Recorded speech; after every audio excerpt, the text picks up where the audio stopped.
Pessoal, boa noite. Vocês estão conseguindo me ouvir bem?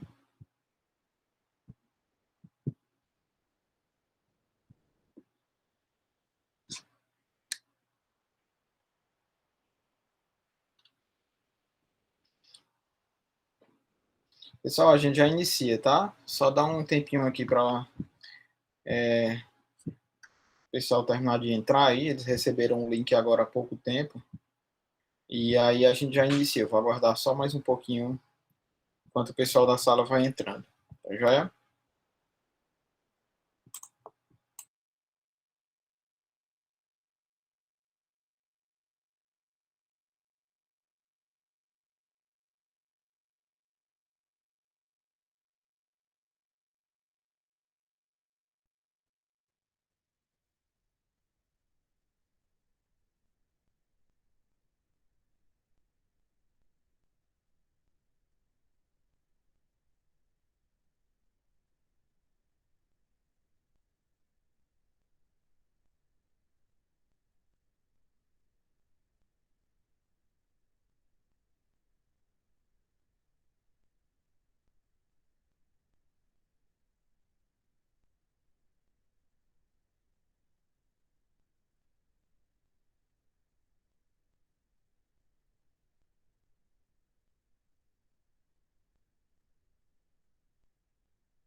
Vamos lá, pessoal.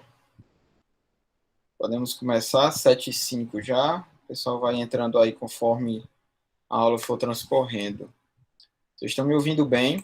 Tá todo mundo conseguindo visualizar a minha apresentação aí? Vocês podem responder aqui no chat, que eu estou observando o chat de vocês.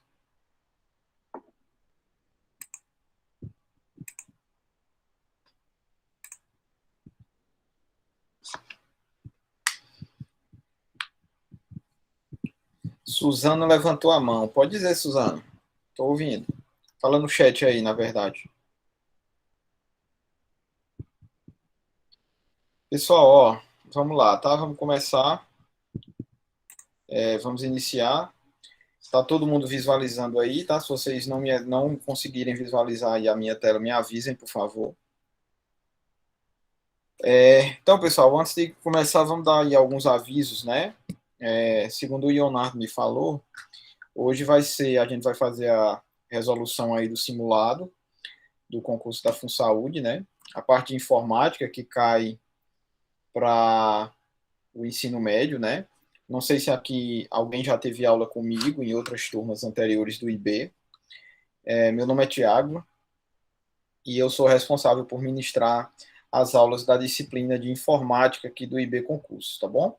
Então a gente está se encontrando só hoje porque a turma da FunSaúde, né, que foi montada pelo IB, ela foi voltada mais para o nível superior, o pessoal do nível superior, e aí o edital para nível superior não consta a disciplina de informática, né?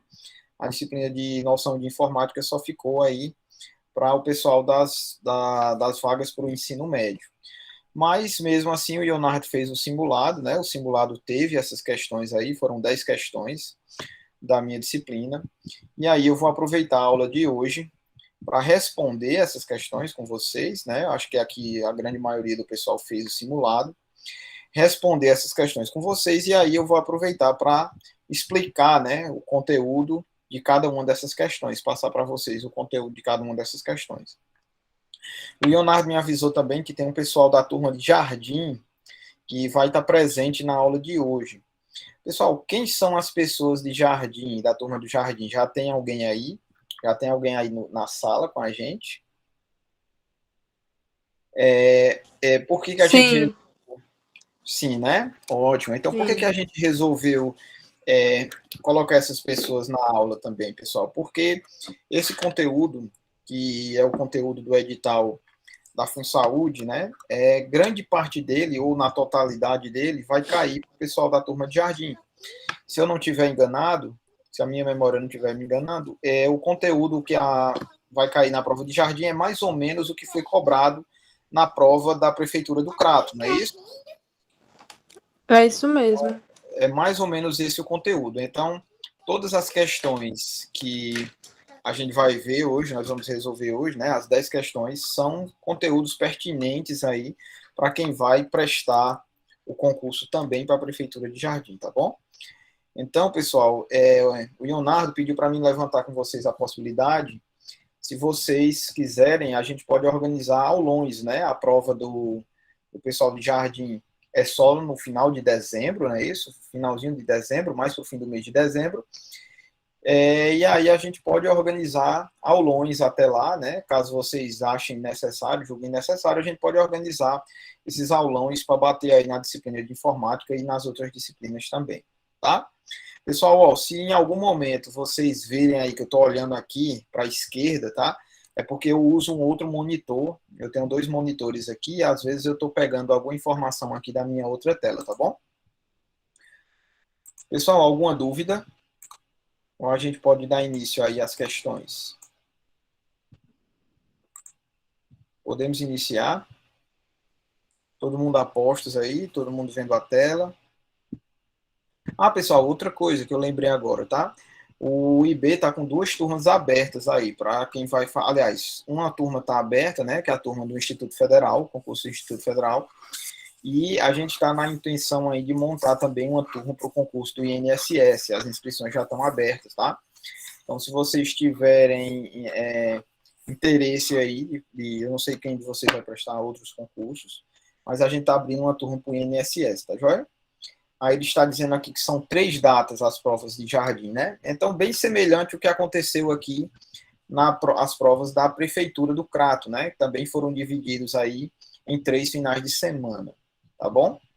Então, pessoal, ó, durante a aula a gente vai passar por cima de diversos assuntos, porque o conteúdo abrangente, o do edital em questão é bem abrangente, né? Cai muita coisa. Mas, principalmente, a parte de hardware e software, a parte de sistemas operacionais, né, principalmente o Windows, e aí vai englobar aplicativos como o Word, como o Excel, parte de segurança da informação, redes e internet. Então, é muita coisa solicitada no edital, e a gente vai passar, tentar cobrir aqui, durante a resolução das questões, a gente vai tentar cobrir a maior parte possível do conteúdo, né? É óbvio que não dá para a gente se aprofundar em tudo, porque a gente só tem 2 horas, né? Nós só iremos até as 9. Então é pouco tempo para o tamanho do conteúdo programático cobrado no edital, mas a gente vai fazer o máximo para cobrir aí o maior quantidade de conteúdos possível, tá? Durante a aula, pessoal, se vocês tiverem alguma dúvida específica sobre algum conteúdo, alguma coisa que vocês tenham estudado, mas estão em dúvida, vocês podem colocar para mim aí que a gente vai estudando um a um, tá bom? Vou passar para vocês aqui o máximo que eu puder de conteúdo, tá joia? Podemos começar aí? Todo mundo a postos? Então, pessoal, ó, as questões são no formato de múltipla escolha, né? A, B, C, D, E, que são aí as questões de acordo com a banca selecionada, que é a FGV, né? Então, todas as questões que foram cobradas no simulado foram questões formatadas, né, da mesma maneira que a banca costuma cobrar. Então, todas as 10 questões que nós vamos resolver são questões de múltipla escolha com 5 alternativas, né? A, B, C, D e E. E aí, conteúdo programático que está cobrindo essas questões é o que eu expliquei para vocês, principalmente a parte sobre o Windows, hardware e software, Word e etc. Tá bom? Então, pessoal, ó, vamos lá. Quantas pessoas que estão aqui realizaram o simulado? Tem alguém que fez o simulado? Fez o simulado, eu acredito que foi no sábado, foi isso? Tem alguém aqui na sala que fez e participou do simulado? Vocês podem responder no chat aí que eu estou vendo, tá bom?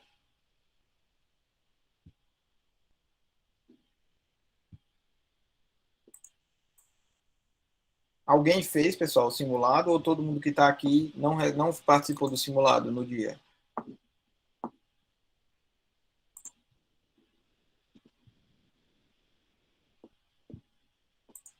Eu acho que ninguém fez, então, né? Então, pessoal, ó, a primeira questão que nós temos aí, tá? Então, a questão diz assim, ó, um usuário precisou acessar uma pasta no Windows Explorer de seu computador. Para analisar o tipo e a data da última modificação de determinado documento, assinale a alternativa que apresenta o modo de exibição de arquivos para assinale a alternativa que apresenta o modo de exibição de arquivos e pastas a que o usuário visualizou. Então, a gente tem aí, pessoal, ó, 5 opções. Então, ele foi lá na opção detalhes, miniaturas, exibição em ícones, listas ou exibição lado a lado. Quem consegue me resolver para mim essa questão aí? Vocês podem dizer, podem responder, aí a gente vai passar para a resposta e eu vou explicar para vocês, mostrar para vocês como funciona, tá bom? E aí, qual resposta qual letra vocês marcariam se vocês se deparassem com essa questão no dia da prova? Podem responder no chat aqui que eu tô acompanhando o chat de vocês. Alguém se arrisca?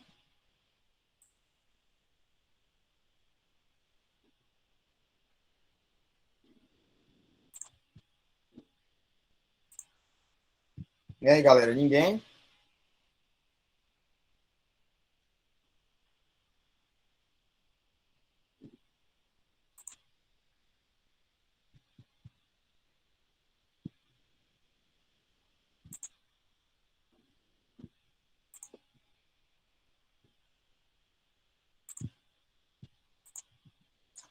Vamos, galera.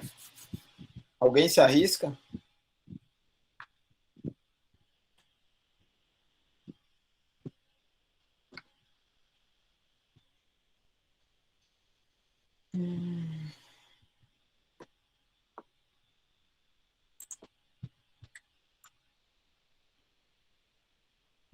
Aí, ó, a Diana respondeu letra A. Mais alguém?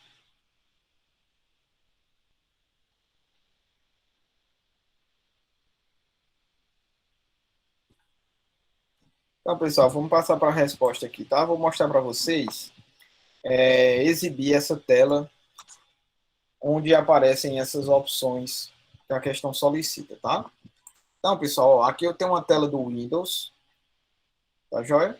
Aqui eu tenho uma tela no Windows e eu tenho aqui à minha direita esse painel onde vão ser apresentadas aqui todas as formas que o Windows Explorer oferece para mim, para que eu consiga visualizar os arquivos que estão dentro dessa pasta. Então, vejam só. Eu estou dentro aqui, pessoal, na navegação, eu estou dentro da pasta Downloads. Ó. Espero que vocês estejam conseguindo ver minha tela aí, tá? Se vocês tiverem dificuldade de enxergar, por favor, me avisem. Então, ó, eu estou dentro da pasta Downloads. E dentro dessa pasta, eu tenho N documentos aqui, de tipos variados. E aqui, no meu lado direito da minha barra de ferramentas, eu tenho aqui, ó, uma ferramentazinha, um menu aqui que me permite exibir esses documentos aqui de várias formas distintas. Então, nós temos aqui, ó, eu posso exibir esses documentos como sendo ícones extra grandes, né? Tenho aqui uma opção para ícones grandes, uma opção para ícones médios, tem uma opção para ícones pequenos. Eu posso exibir esses documentos como sendo uma lista, tá? Eu posso ainda exibir esses documentos em detalhes. Posso exibir eles aqui lado a lado. Posso exibir eles aqui como exibição de conteúdo, tá? Só que, o que é que a questão nos pede? A questão nos pede uma forma de visualização que eu posso apresentar, né, a última modificação e o tipo desse documento, ou seja, a data da última modificação e o tipo desse documento. Então, a gente vai usar, pessoal, ó, a abazinha aqui, a gente vai selecionar detalhes. Então, quando eu seleciono aqui detalhes, ó, observam que ele vai exibir para mim, além do título, né, do arquivo ou da pasta, ele vai exibir também aqui, ó, a data da última modificação, ou seja, a última vez que esse arquivo recebeu qualquer tipo de alteração, tá? Ele vai exibir para mim aqui que tipo de arquivo é esse. Então, ele vai exibir aqui se isso aqui é um MP3, se é um PDF, se é um arquivo do Word, se é um arquivo do Excel, etc. E ele ainda vai exibir aqui, pessoal, para mim, o tamanho desse arquivo em kbytes, tá? Então, nós temos aqui, ó, o tamanho dos documentos, certo? O tipo do documento e a data da última modificação desse documento, tá? Lembrando para vocês, pessoal, que todos esses cabeçalhos que nós temos aqui, ó, eles podem ser utilizados para ordenação, tá? Isso pode ser importante para vocês no dia de fazer a prova. Como assim, Tiago? Ó, aqui eu tenho um nome. Se eu clicar sobre essa barra, ele vai organizar os arquivos em ordem alfabética, tá? Baseado em quê? Baseado no nome. Então, ó, eu dou um clique, ele botou aí da maior letra para menor. Se eu clicar de novo, ele vai botar da menor para maior. Então, vejam que ele começa ali com o B, etc. Então, da mesma forma, pessoal, a data de modificação. Ó. Se eu clico aqui, ele pega a data de modificação aqui, ó, da mais recente para a mais antiga. E se eu clico de novo, ele vai pegar da mais antiga para a mais recente, e assim sucessivamente, tá? Então, voltando lá para a nossa questão, a nossa resposta da primeira questão seria aqui a letra A, tá? Então, o tipo de ferramenta que me permite selecionar visualizar essas informações que estão sendo cobradas na questão é quando eu seleciono como sendo detalhes, tá? Exibição em detalhes. Então, vou até marcar aqui como vermelho aqui para a gente ficar, a resposta ficar marcada aí, tá joia? Pessoal, alguma dúvida sobre essa primeira questão? Ou eu posso passar para as questões posteriores? Posso continuar, tranquilo? Entendido isso? Simples, né? Pode continuar, pessoal. Meu feedback aí. Alguém ficou com alguma dúvida? Ou a gente pode continuar? Tá tranquilo?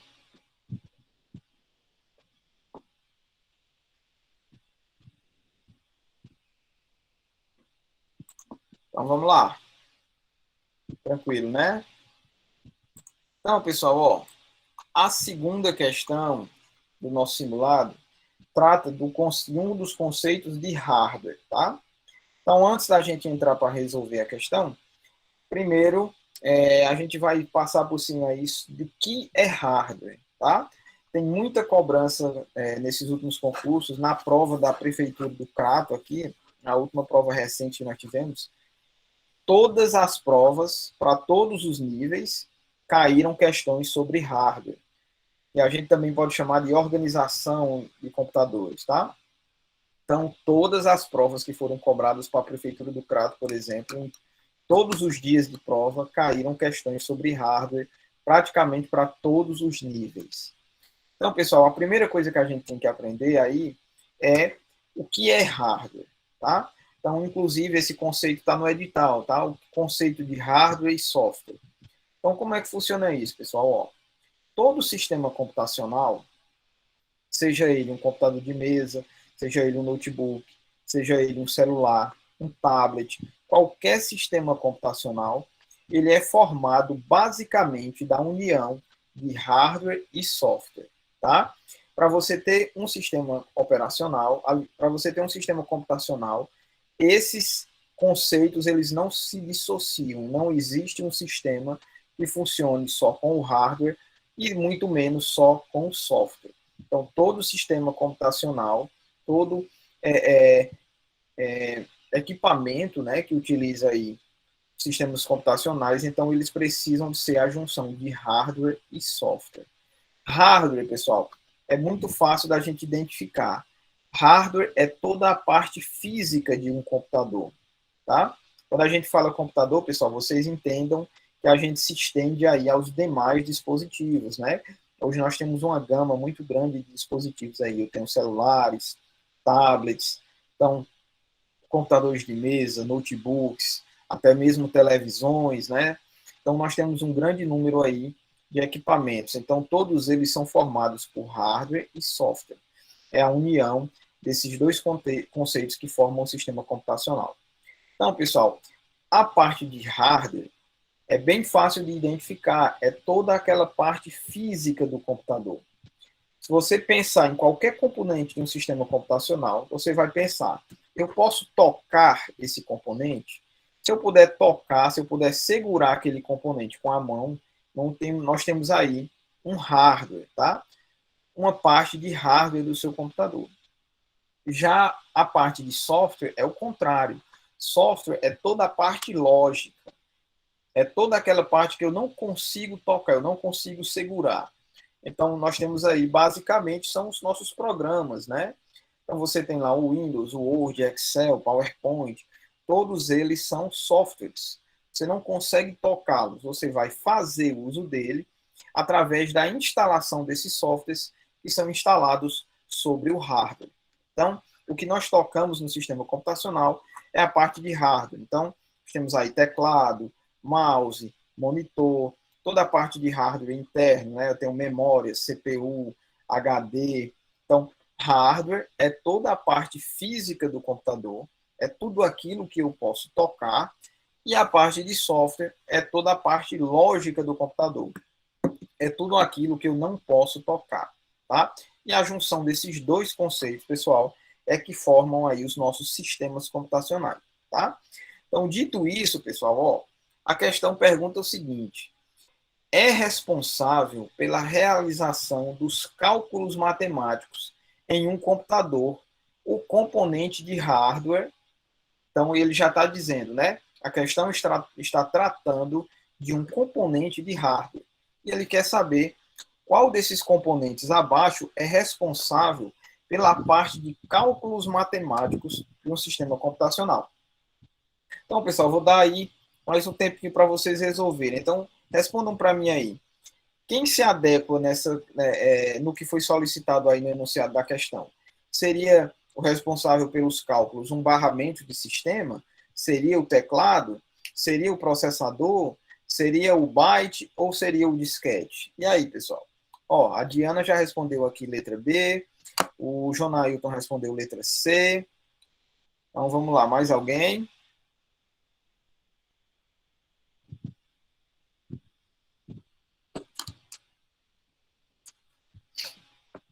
Mais alguém? Ninguém? Então vamos responder.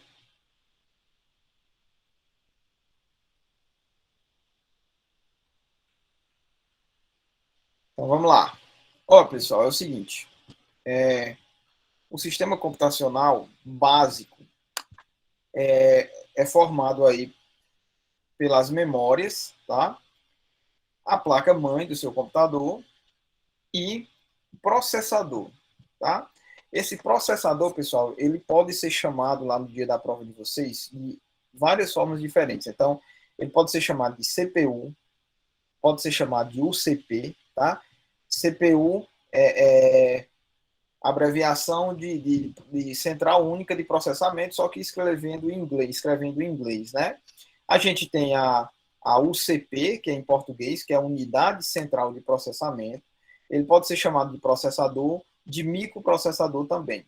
Então, vejam só, o papel do processador no sistema computacional, como o próprio nome dele sugere, é o papel de processar.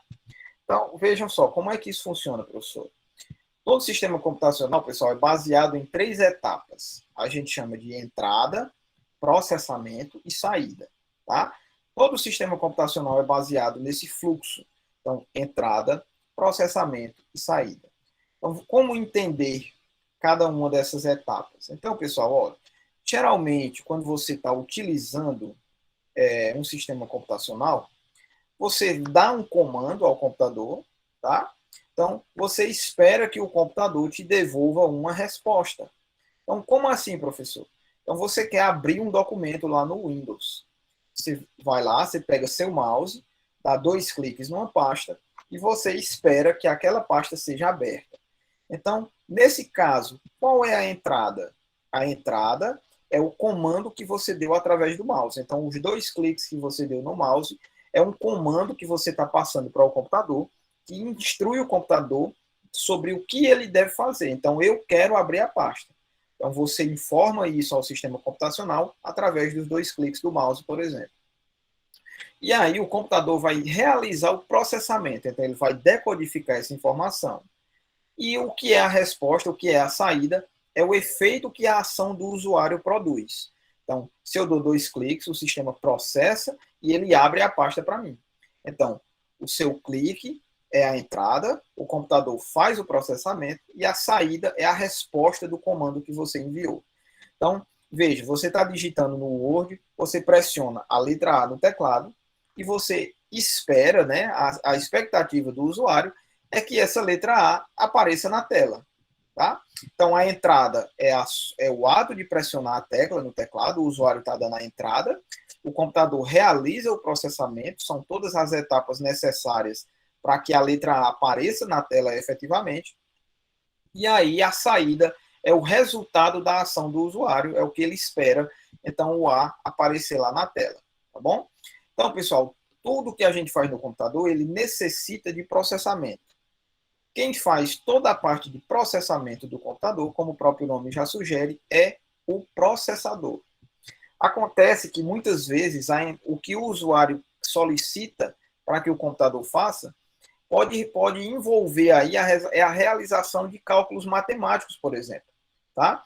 Então, veja, se você está utilizando o software da calculadora, você insere lá os comandos, né, qual é o número e a operação que você quer fazer, realizar o cálculo, e aí o computador precisa realizar esse cálculo matemático para devolver para você a resposta, né? A calculadora precisa apresentar o resultado. Então, quem faz toda a parte de cálculo que o computador precisa, não só cálculo matemático, mas cálculos lógicos, que não vem ao caso a gente entrar nisso agora, mas quem faz toda a parte de cálculos do sistema computacional é o processador, tá? Então, ele é responsável por realizar toda a parte de cálculos do computador, tanto os cálculos matemáticos, que vão envolver operações matemáticas, como os cálculos lógicos, né, que existem operações lógicas que o computador também realiza para poder atender às solicitações do usuário. Então, nesse caso, pessoal, na segunda, a gente vai ficar aí com a letra C.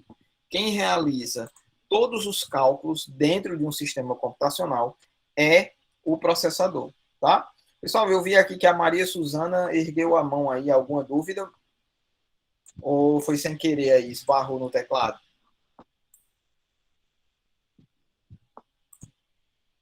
Tá tranquilo, Suzana? Podemos ir?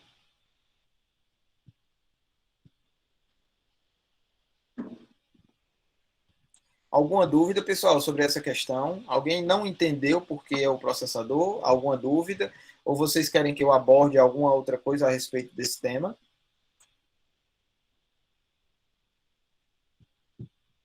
Se não, podemos passar aí para a questão número 3, tá bom? Podemos continuar, pessoal, para a questão número 3. Alguma dúvida?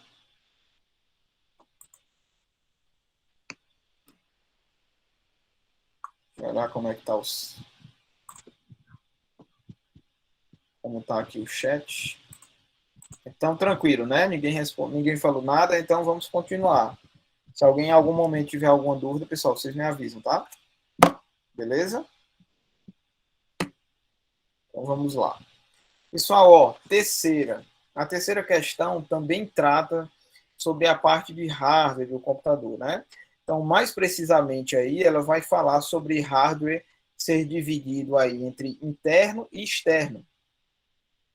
E aí, ela vai perguntar aí para a gente quais são os exemplos de hardware interno de um computador, tá bom? Maria Suzana continua com a mão levantada aqui. Suzana, se tiver com alguma dúvida, me avisa, tá? Estou aguardando aqui no chat. Beleza? Então, veja. A questão 3 diz assim: o hardware do computador pode ser dividido em interno e externo. São exemplos de hardware interno. Então, pessoal, ó, vamos lá, respondam essa para mim aí. Qual das alternativas abaixo vocês marcariam se essa questão tivesse no concurso de vocês? Ó, Diana disse letra B. Jonailton, letra B. Mais alguém? Tatiane, letra B. Então vamos lá, pessoal. Ó, Tá, joia, Suzana? Sem problema. Suzana disse que está apertando sem querer. Não tem problema, tá?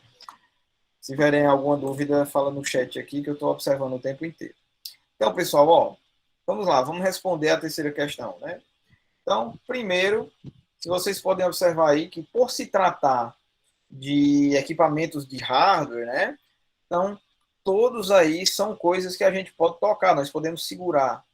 Então, pessoal, como é que é feita essa divisão entre hardware interno e externo? Do que trata a questão? O que seria um hardware interno e o que seria um hardware externo? Interno e externo com relação a quê? Então, pessoal, ó, nós temos aí nos sistemas computacionais, geralmente a gente tem aí algum container, tá? Como seria esse container? O que é essa ideia de container? Seria aí uma caixa, né, por assim dizer, a gente pode dizer que seria uma caixa onde são agrupados os componentes que um computador precisa para funcionar. Só que nem todos esses componentes que o computador precisa para funcionar, eles são colocados dentro da caixa. Por quê? Porque tem alguns componentes que o usuário precisa interagir com eles diretamente. Então, nesse caso, a gente precisa ter componentes externos a essa caixa. Pessoal, quando eu estou falando de computadores de mesa, nós chamamos essa caixa de gabinete, tá bom? Então vejam, muito cuidado com isso, que eu já tive aluno que perdeu questão em prova por conta desse conceito. Então, o que é essa caixa que a gente chama de gabinete? E onde é que está a pegadinha? Por que é que às vezes o pessoal cai em pegadinha? Porque, pessoal, muita gente costuma se referir a esse gabinete como sendo a CPU do computador. Isso é muito comum a gente utilizar no nosso dia a dia. Então, às vezes, você está com um computador que apresenta um defeito, você chega lá na loja e diz assim, ó, eu vim trazer a minha CPU, tá? Eu vim trazer a minha CPU para vocês darem uma olhada. Então, deixa eu ver se eu consigo pegar aqui para vocês uma imagem rapidinho aqui, tá? Só um minuto, ver se eu consigo pegar aqui para vocês uma imagem rapidinho, para que vocês consigam ver do que eu estou falando. Vou puxar isso para cá, para ficar bem ilustrado, né?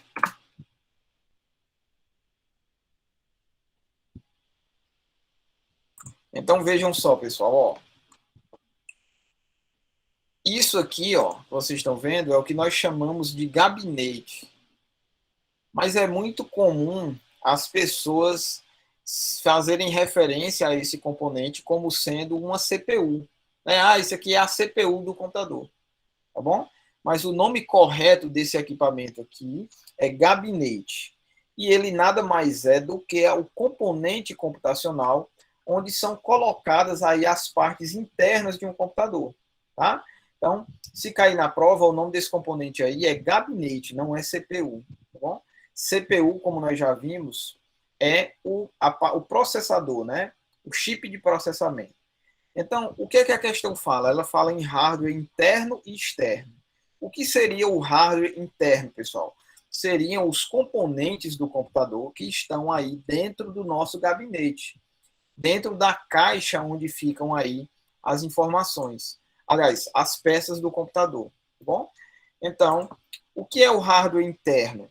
São as peças que estão dentro do nosso gabinete. Se você pensa em um celular, são as peças internas do seu celular. Se você pensa no seu notebook, são as peças internas do seu notebook. E o que é o hardware externo, pessoal? Hardware externo são aquelas partes que o usuário costuma interagir com o sistema. Então, nós temos aí o mouse, nós temos aí o teclado, nós temos aí uma webcam, nós temos aí um scanner, nós temos aí N hardwares que são considerados externos, né? Eles estão fora do gabinete. Eu posso ter aí microfone, N deles, tá? Então, veja, ele quer aqui apenas a parte de hardware interno, ou seja, apenas os componentes que estão dentro do meu computador. Então, quem vai ser aí, ó? O mouse, pessoal, letra A. Por que não letra A? Porque o mouse ele fica interno ao nosso computador? Não, o mouse é externo. Então, nós já eliminamos aí essa questão. Então, nós ficamos aqui com quem? Placa-mãe e processador, tá bom? Então, esses componentes, eles ficam dentro, eles são internos ao computador. Tanto a placa-mãe, né, que é uma placa de circuitos, a principal placa de um computador, como o próprio processador. Tanto em um celular, como em um notebook, como um computador de mesa, eles nunca estão expostos. Você, quando você pega seu notebook, se você vai usar no dia a dia, você não consegue visualizar a placa-mãe desse notebook. Você não consegue visualizar o processador desse notebook, porque eles são componentes internos. Então, pessoal, por que não a letra C, por exemplo? Tanto a memória USB, que é um pendrive, pode ser um pendrive no caso, como o microfone, eles também são externos, né? Eles também ficam fora da caixa. Então eu tenho aqui ó, o scanner, por exemplo. O scanner também é um componente que fica fora da caixa. E por último aqui, nós temos a fonte e os barramentos que também estão fora da caixa, tá? Então, principalmente se for notebook, né? Nós temos aí a fonte externa, aquela fonte que a gente usa para ligar o componente na energia elétrica. Então, aqui, ó, quem respondeu letra B, todo mundo que respondeu a letra B aí, acertou a questão, tá? Terceira, letra B. Alguma dúvida, pessoal, sobre essa questão? Pode continuar. Se alguém tiver com alguma dúvida, não tiver entendido o porquê, ou tiver ficado em dúvida com alguma letra, me avise, tá bom?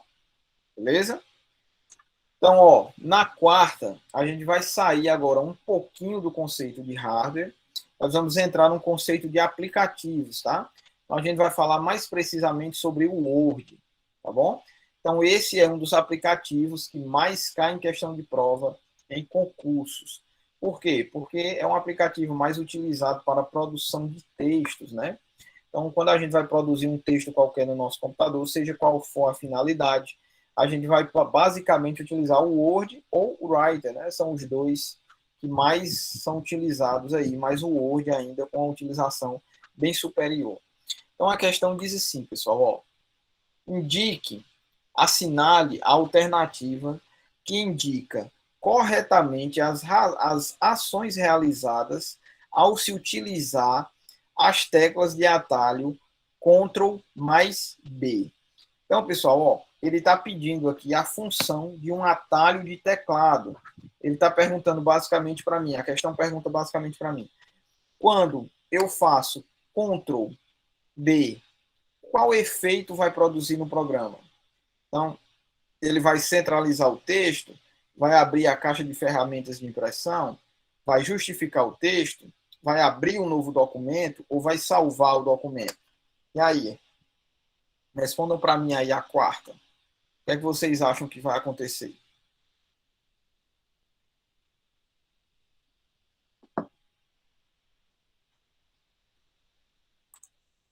Estou no chat aqui, tá?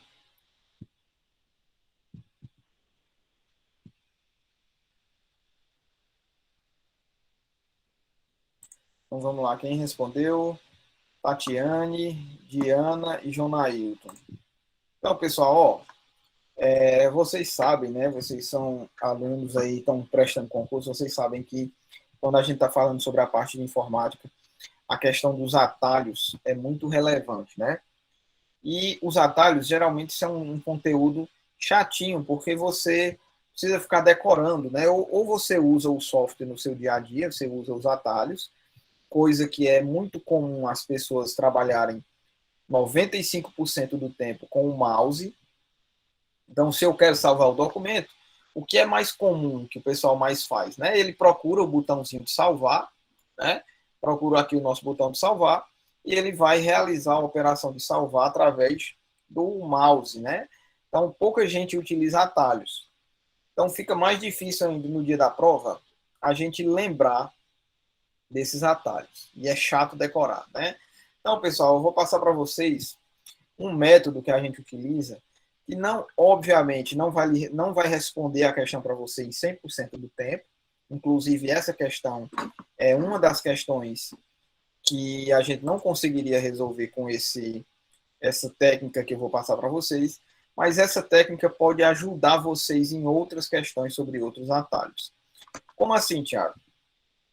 Os atalhos, pessoal, no Word, eles utilizam letras que façam sentido para o usuário, tá? Então, veja só. Se eu quero justificar um texto, né, um atalho de justificar, o atalho vai ser Ctrl mais J. Por quê, pessoal? Porque J de justificar, tá? Então, se eu quero colocar um texto em negrito, colocar um negrito, qual é o atalho, Thiago, do negrito? Ctrl mais N, N de negrito. Se eu quero colocar um texto em itálico no Word, como é que eu faço? Ctrl mais I de itálico.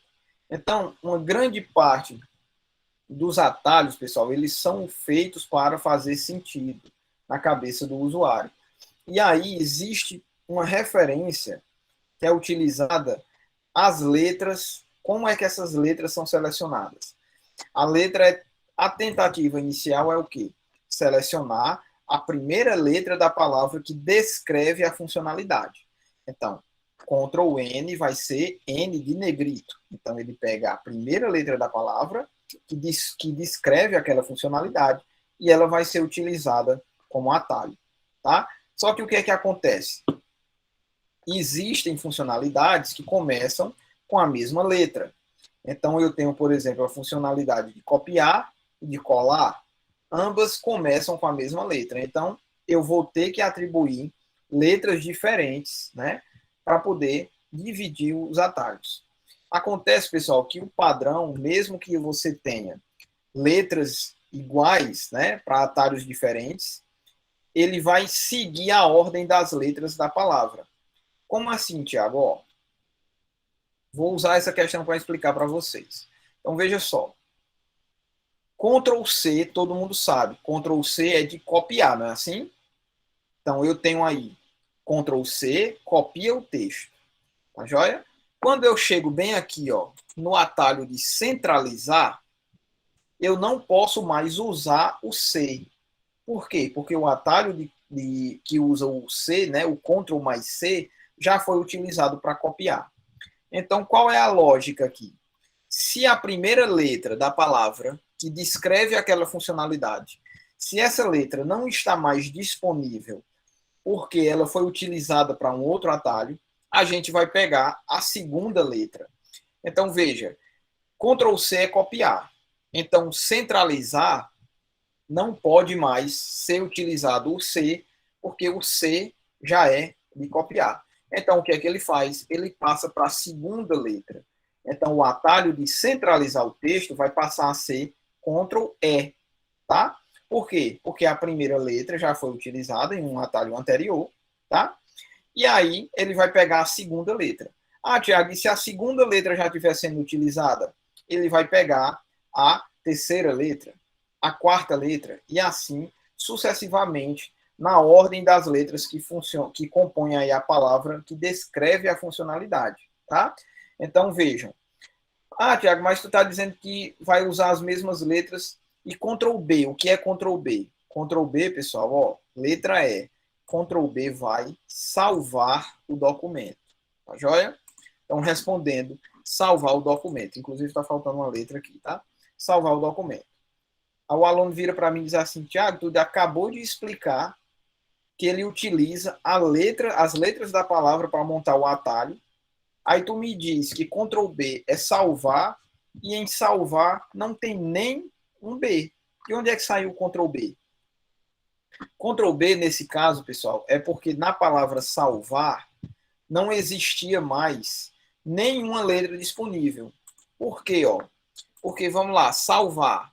Quando eu vou salvar uma coisa, a primeira ideia que a gente teria seria Ctrl S, né? S de salvar. Só que o S já está sendo utilizado para o sublinhado. Então, eu não posso utilizar o S, porque Ctrl S já é o atalho de sublinhado. Ah, então passa para o A. Beleza, vamos passar para o A. Por que, que não posso pegar o A, professor? Porque o A já é utilizado no atalho de abrir. Então, Ctrl A é abrir, tá bom? Então, eu não posso usar o A, porque já existe Ctrl A, que é abrir. Aí ele passa para o L. Vamos para a terceira letra, o L. Ah, professor, então por que, que não é Ctrl L? Porque também já tem um atalho com a letra L, que é o atalho de localizar. Então, eu também não posso usar a letra L. Vamos para a quarta letra V. E por que não posso usar Ctrl V, Thiago?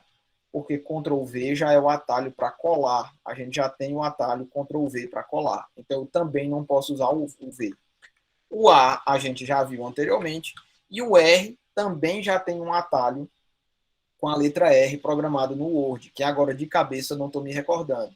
Então, dentro da palavra salvar, não existia mais nenhuma letra disponível para você colocar no atalho. Então, por isso que salvar virou Ctrl B, porque era o que tinha disponível. Tá? Então, veja, nem sempre o atalho vai começar com a primeira letra da palavra que descreve a funcionalidade. Mas na maioria em grande parte dos casos, esse atalho vai utilizar a primeira letra ou uma letra que venha na sequência, tá? Então, Ctrl N negrito, Ctrl I itálico, Ctrl S sublinhado. Então, esses aí utilizam as primeiras letras, tá? Porque os atalhos eles foram feitos para fazer sentido na cabeça do usuário. Copiar, Ctrl C. Colar virou Ctrl V porque o C já estava sendo usado para copiar. E assim sucessivamente, tá? Então, no dia que vocês chegarem lá na prova, se cair uma questão de atalho e vocês não lembram o atalho, tá? Vocês não lembram qual é aquele atalho, vocês podem utilizar essa lógica que eu estou passando para vocês para conseguir responder a uma determinada questão, tá? Então, lembre-se, os atalhos eles foram criados para fazerem sentido, tá? Não é aleatório, existe uma regra por trás da escolha das letras que representam os atalhos, tá bom? Lembrem disso no dia da prova, analisem lá o que é que ele está pedindo, e aí vocês podem resolver uma questão baseado nisso, sem necessariamente ter decorado o atalho, tá bom? Beleza? Pessoal, vamos para a quinta. Se alguém ficou com alguma dúvida, por favor, fala no chat aí. Se alguém não entendeu a explicação, me expliquem aí no chat, passem para mim no chat que a gente refaz, tá joia? Mas eu espero que tenha dado para todo mundo entender a lógica de como são escolhidos aí os atalhos para você utilizar as ferramentas através do teclado, tá bom? Então, pessoal, a quinta também trata do mesmo software, do Word, né? Então, a quinta diz assim, o Word permite a criação de tabelas compostas por linhas e colunas que formam células. A criação de uma tabela é possível através da seguinte opção na barra de ferramentas. Então, pessoal, vamos lá. Respondam essa para mim aí, a quinta. Qual letra vocês marcariam? Vamos lá que eu estou observando o chat aqui. Letra B.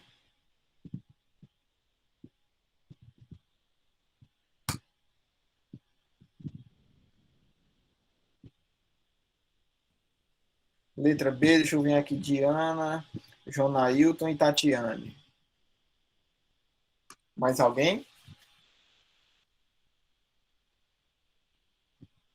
Micaele Sobreira, letra B.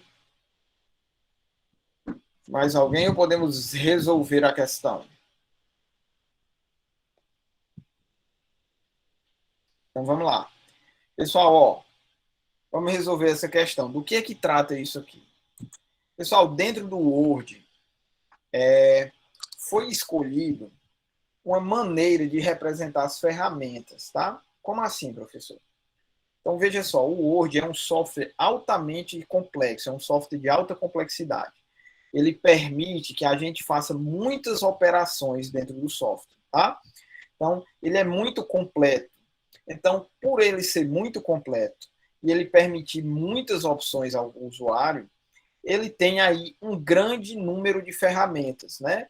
Um grande número de ferramentas que são essas que ficam aqui em cima, né? A que a gente usa para aplicar as formatações ao nosso documento. Então, pessoal, por conta do grande número de ferramentas que o Word tem, ele foi criada uma forma de distribuir e agrupar essas ferramentas em grupos de ferramentas semelhantes. Como assim, Thiago? São ferramentas que fazem mais ou menos a mesma coisa, ou operações parecidas. Então, essas ferramentas, pessoal, elas foram dispostas, primeiro elas foram divididas no que nós chamamos de guias, tá? Guias. O que são as guias dentro do Word, professor? São cada uma dessas opções, desses menus que nós temos aqui na parte superior. Então, eu tenho aqui, ó, página inicial. Eu tenho aqui um determinado número de ferramentas, tá? Então, eu tenho a guia inserir. Quando eu abro a guia inserir, a minha barra de ferramentas muda. Então, isso para cada uma das barras que eu tenho, de cada uma das guias que nós temos. Então, eu tenho a guia de desenho ou desenhar, a guia de design, tá? A guia de layout. Então, cada uma dessas guias possuem ferramentas distintas e elas são agrupadas por possuírem funcionalidades semelhantes. Então, pessoal, ó, se cair lá na prova, o que são as guias, o que é esse conceito de guia? É cada uma dessas abinhas aqui, ó, onde ficam dispostas as nossas ferramentas. No Word nós temos aí página inicial, inserir, desenhar, design, layout. Então nós temos aí referências, correspondências, revisão e exibir. Beleza? Então isso é o que nós chamamos de guias. Dentro das guias, pessoal, nós temos aí os nossos grupos, tá? Então vejam que eles são divididos aqui, ó, por umas barrinhas verticais. Então, eu tenho aqui o grupo da área de trabalho, aliás, da área de transferência, tem o grupo de fonte, aí eu tenho o grupo aqui de alinhamento, e assim sucessivamente. E dentro desses grupos, pessoal, estão efetivamente aqui dispostas as nossas ferramentas, tá? Então, guias, grupos e ferramentas, é assim, nessas três categorias, que o Word vai organizar todo o fluxo de trabalho do usuário. Então ele está dizendo assim, ó, eu quero colocar uma tabela dentro do meu documento. Onde em qual guia das que estão disponíveis aqui para mim, em qual guia eu vou encontrar a ferramenta que vai me permitir colocar uma tabela dentro do meu documento. Basicamente, é isso que a banca está perguntando.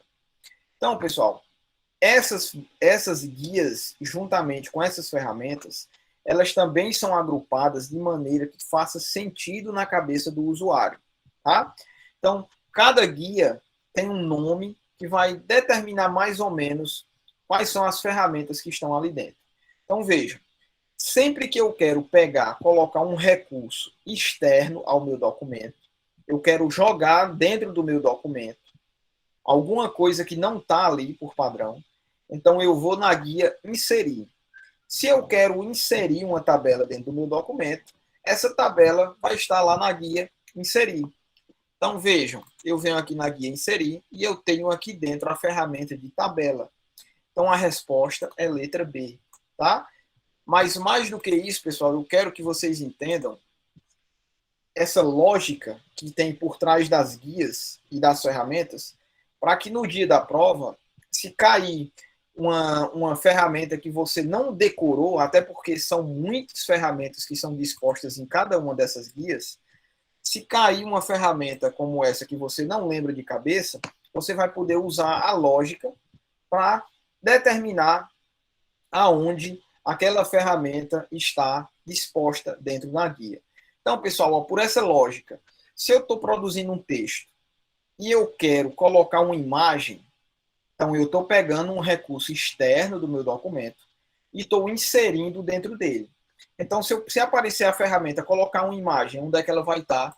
Ela vai estar, obviamente, na guia de inserir, porque eu estou inserindo um componente externo dentro do meu documento. Tá? Então, qualquer outra coisa que você queira adicionar ao seu documento, que você queira inserir dentro do seu documento, vai, obviamente, estar aqui dentro da guia inserir. Então, pessoal, vejam só. Vamos supor que vocês querem fazer uma correção gramatical, ortográfica no seu documento. Então, onde é que essa ferramenta faz mais sentido ela estar disposta?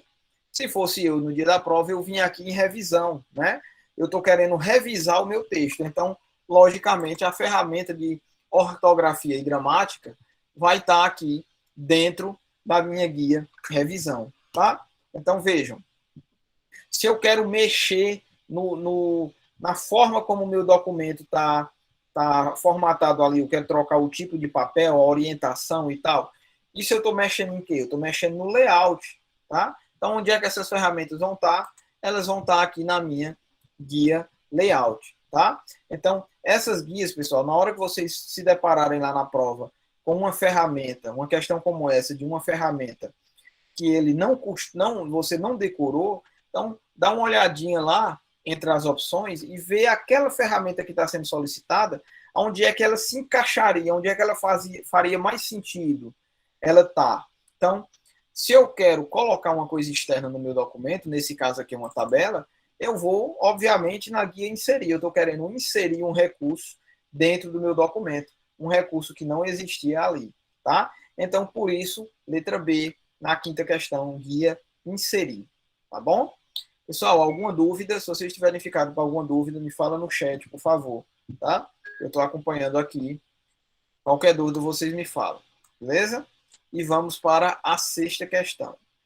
Essa sexta questão, pessoal, trata novamente de hardware, tá? Nós estamos aqui dentro de conceitos de memórias. A questão diz assim, ó, com relação à volatilidade das memórias do computador, marque V para as memórias voláteis e N para as memórias não voláteis, tá bom? Então vamos ver. Quem consegue responder essa para mim aí? Ele está falando aí basicamente sobre 5 memórias diferentes. Então ele está falando sobre a memória RAM, a memória ROM, o HD, a memória flash e a memória cache, tá? Então me digam aí se vocês conhecem essas memórias, se alguém se arrisca a responder aí, tá? Estou vendo as respostas de vocês aqui no chat. Vou deixar o chat aberto aqui para não poder ver. Tatiane disse letra C. Respondeu bem rápido, hein? Muito bem. Vamos só ver se está correta a resposta, né? Mais alguém?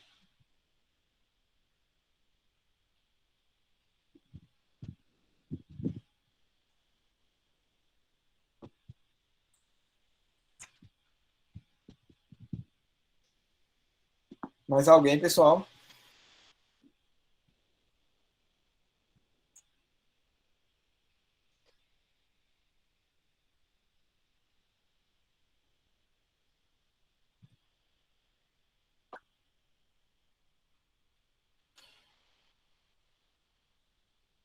Então vamos lá, pessoal, vamos responder. Só a Tatiane se arriscou aí, né? Então, pessoal, ó, vamos lá.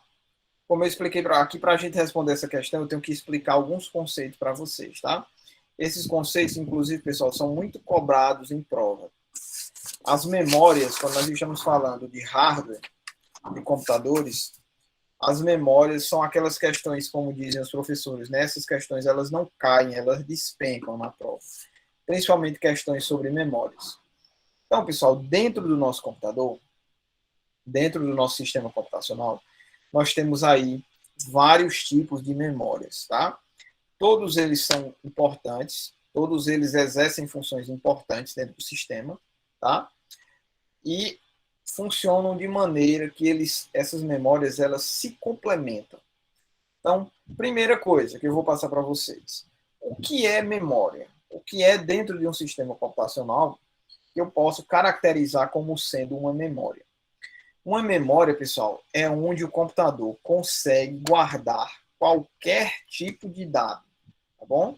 Não interessa que tipo de dado é esse. Não interessa se é um dado grande ou se é um dado pequeno. Nem interessa se aquele dado vai ficar na memória por um tempo longo ou por um período curto. Em qualquer local onde eu posso salvar uma informação, seja ela de qualquer tipo que for, eu tenho aí uma memória. Então vejam só, eu tenho dentro do computador um local onde eu armazeno meus arquivos. Estão lá minhas apostilas, estão lá as músicas que eu gosto de ouvir, estão lá os filmes, as séries que eu gosto de assistir. Então, geralmente a gente guarda isso no HD. E o HD é um tipo de memória, tá? Então, pessoal, basicamente, as bancas elas vão dividir essas memórias aí, vão categorizar essas memórias aí de duas maneiras principais. A primeira maneira é com relação a, a, ao uso dessa memória dentro do sistema. Essa categorização a gente chama ela, divide as memórias entre memórias primárias e memórias secundárias. Professor, como é que eu sei o que é uma memória primária e o que é uma memória secundária? A memória primária, pessoal, são as memórias que são utilizadas pelo sistema computacional, pelo computador.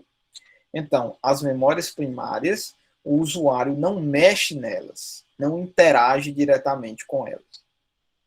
E as memórias secundárias, pessoal, são as memórias com as quais o usuário interage diretamente. Ah, professor, o que é que tu quer dizer com interagem diretamente? São aquelas que o usuário pode manipular livremente. Então, você tem lá o seu HD.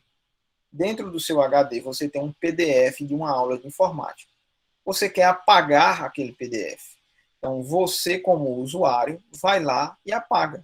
Tá? Você dá um delete no arquivo lá, apaga o arquivo. Então, você mexeu diretamente na memória. Você interagiu diretamente com ela. Então, isso faz com que essa memória ela seja secundária.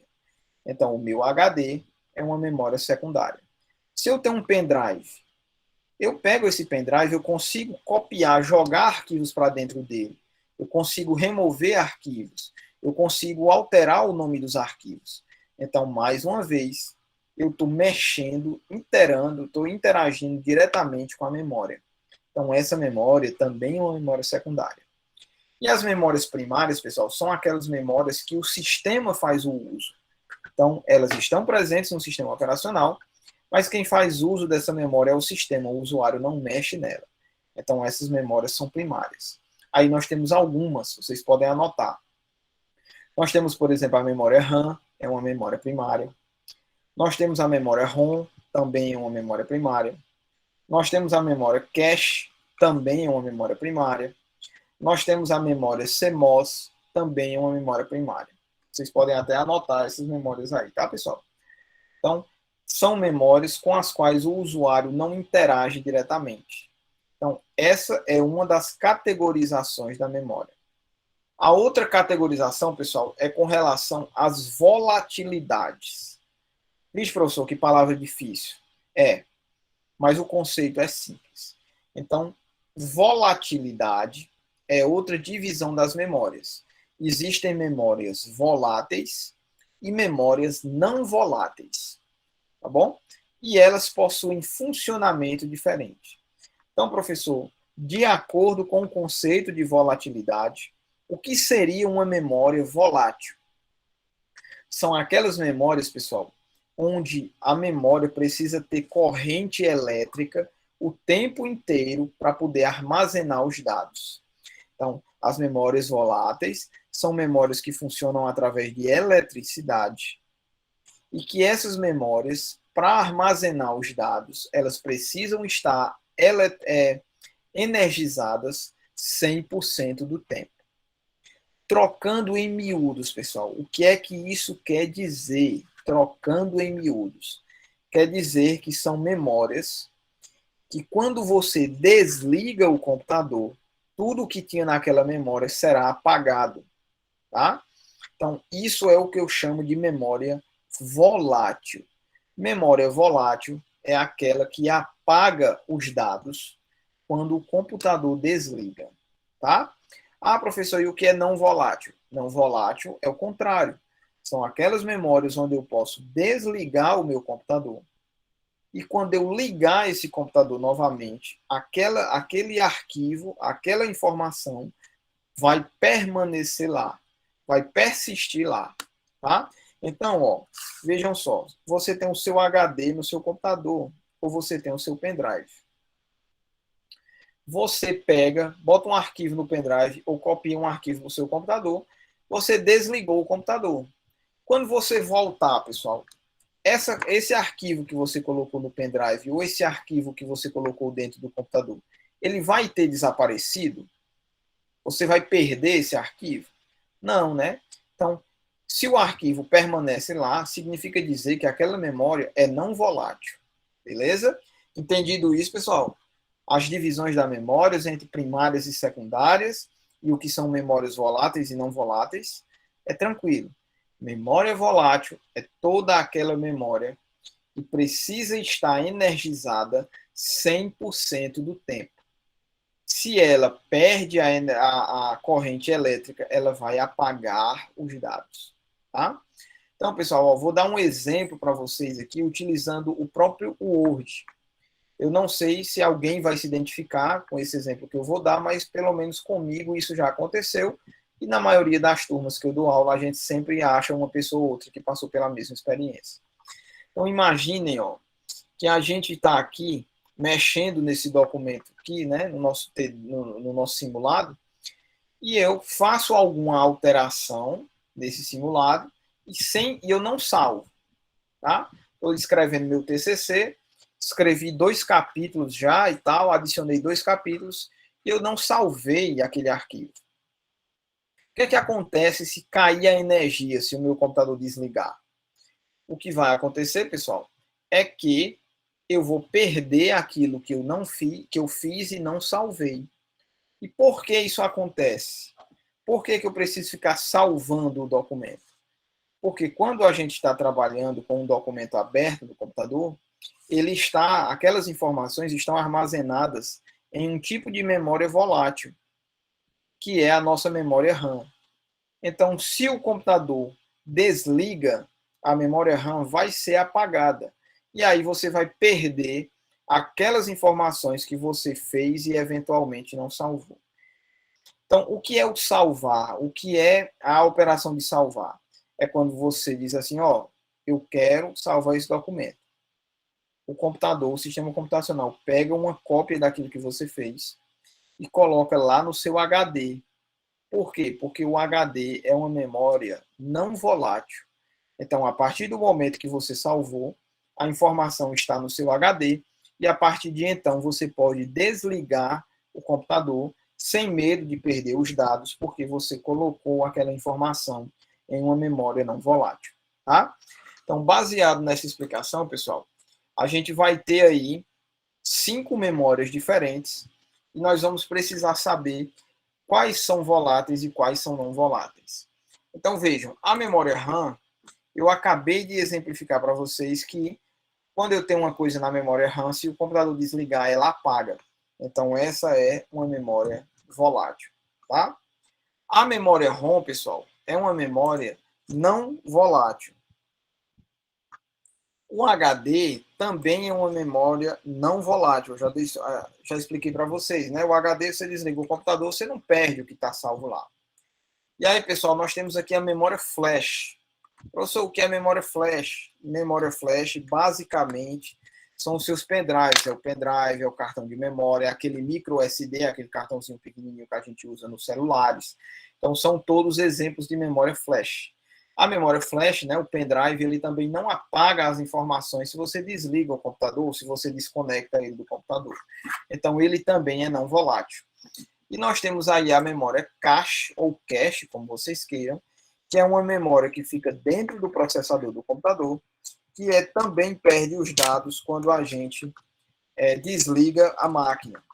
Então, nós ficamos aí, com isso, a gente fica com V, N, N, N e V. Então, para nós vai ser a letra C. V, N, N, N e V novamente.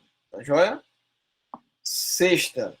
Pessoal, a explicação da sexta, né, é muito conteúdo, muito conceito. Se alguém tiver ficado com alguma dúvida, me avisa, por favor, que a gente volta, tá? Então, vamos para a sétima. Então, pessoal, ó, a sétima também é bem legal. Quero passar esse conceito para vocês também. Então, veja, a sétima trata de sistemas operacionais Windows. Aí a sétima diz assim, ó, disponível na maioria dos programas do Windows é uma área de armazenamento temporário de informações. Quais são essas informações? Arquivos e pastas, tá? Então, são arquivos e pastas que você copiou ou moveu de um lugar e planeja utilizar em um outro lugar. Tal área recebe o nome de. Então, ele está dizendo, ó, lá no Windows, nós temos uma área de armazenamento, ou seja, nós temos lá uma área de memória, tá? Que fica lá destinada única e exclusivamente para armazenar os dados que estão sendo movidos de um local para o outro. Como é esse mover, transferir de um lugar para o outro, pessoal? Arquivos e pastas. É quando você dá um Ctrl+C, por exemplo, você manda copiar um arquivo, e você dá um Ctrl+V, ou seja, você manda colar esse arquivo em outro local. Ou quando você dá um Ctrl+X, né, que é de recortar, você recorta uma pasta, um arquivo e manda colar em um outro local.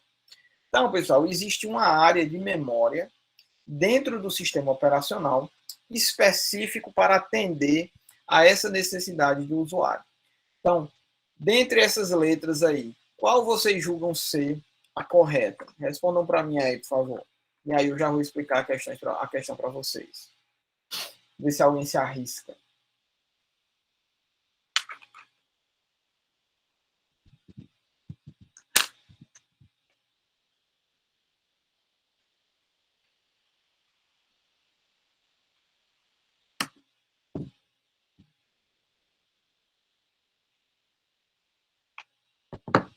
Ninguém? Ninguém conhece esse conceito?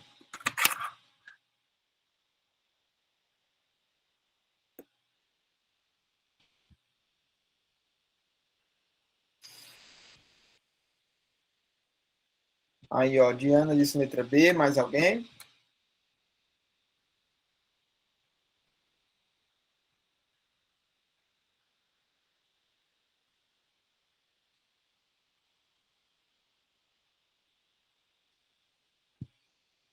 Beleza, então vamos lá, vamos responder. Pessoal, ó, eu já expliquei para vocês, né? A gente está tratando aí de um conceito de memória. Então vejam só, sempre que você copia um arquivo, qualquer uma pasta ou até mesmo um texto, esse arquivo ele precisa ser salvo em algum lugar da memória do computador, porque o sistema operacional não sabe, né? O Windows, por exemplo, ele não sabe quando você vai fazer uso daquela informação ou quantas vezes você vai fazer uso daquela mesma informação. Como assim, professor? Então, pessoal, ó, quem usa computador no seu dia a dia pode fazer esse teste que eu vou falar para vocês.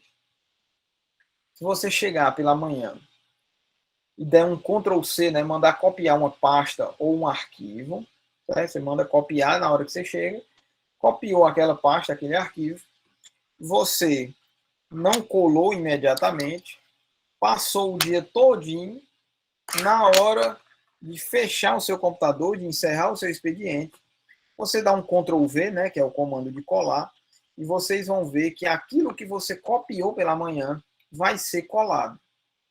Isso só é possível, pessoal, porque aquilo que você copiou ficou salvo em uma área da memória do computador.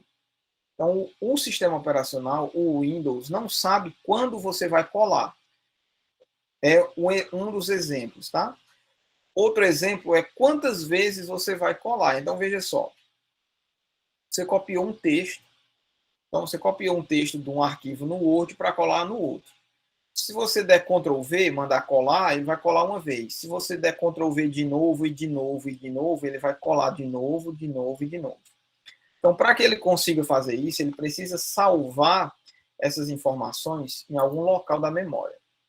e existe uma área da memória específica para isso. Essa área, pessoal, é a área de transferência que a gente chama. Vejam como faz sentido o nome, faz sentido com a ferramenta. Ó. Então, se eu estou copiando um texto de um local, colando em outro, eu posso dizer que eu estou transferindo esse texto de um local para um outro.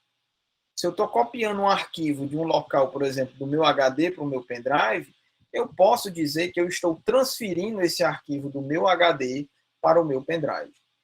Então, a área de memória no sistema operacional, no Windows, por exemplo, ou no Linux, qualquer deles, que a gente utiliza para fazer a operação de transferir arquivos de um local para outro, a gente chama de área de transferência, tá? É uma parte, essa área de transferência é uma área específica da memória RAM que nós temos no computador. Então, onde é que está aí, pessoal, a pegadinha dessa questão que as bancas às vezes exploram? É porque nós temos aí outras áreas no computador, como, por exemplo, a área de trabalho, né? Então, eu tenho lá a área de trabalho, que corresponde ao espaço, né, onde eu consigo abrir as janelas no meu computador. Tudo que eu estou vendo no meu computador, que eu preciso ver no meu monitor, eu preciso que ele esteja na área de trabalho. Então, muitas vezes, quando o aluno chega lá na prova, ele confunde a área de trabalho com a área de transferência, tá? Então, cuidado com isso. A área de trabalho é a parte, né, essa tela aqui, ó, é a tela do computador onde eu tenho o meu espaço útil, onde eu posso dispor as janelas do meu sistema. E a área de transferência é uma parte da memória do seu computador que é separada para que você faça operações de transferência de arquivos. Então, por isso que nós chamamos de área de transferência, porque ela se dedica a armazenar arquivos, pastas ou textos que estão sendo transferidos de um local para o outro, tá bom? Então, Diana acertou aí, letra B. Joia?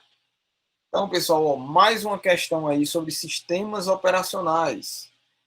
Então, a questão 8 diz assim, ó, o relógio do Windows 10 aparece no canto direito inferior da tela. Este local lá onde aparece o relógio do meu Windows, esse local, pessoal, é chamado de quê? Dentro dessas 5 opções que nós temos aí, qual é a opção que vocês marcariam caso se deparassem aí com essa questão no dia da prova do concurso, tá? Então nós temos aí, ó, o relógio está na área de trabalho, está na barra de status, está na barra de ferramentas, está na inicialização rápida ou está na área de notificações. E aí, alguém se arrisca a responder essa? Vamos ver se alguém se arrisca. Tô olhando o chat de vocês aqui, tá? Vou abrir o chat aqui enquanto vocês respondem. Vamos lá, pessoal. Letra A, B, C, D ou E?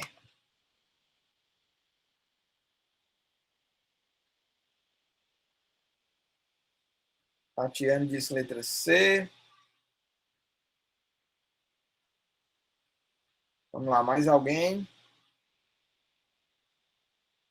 Pessoal, não tem problema errar não, tá? A gente, nesse momento, nós estamos aqui para a hora de errar é agora. Né? No dia da prova, a gente vai acertar porque nós já passamos por isso. Então, agora é a nossa hora de errar. Não precisa ter vergonha de responder. Ninguém sabe de tudo, né? Ninguém tem a obrigação de saber isso. Então, ó, Diana, letra E, Tatiane, letra C. Mais alguém, pessoal? Eu vou abrir aqui a minha tela do Windows para mim poder mostrar a vocês. Cadê o meu Windows? Meu Windows está aqui.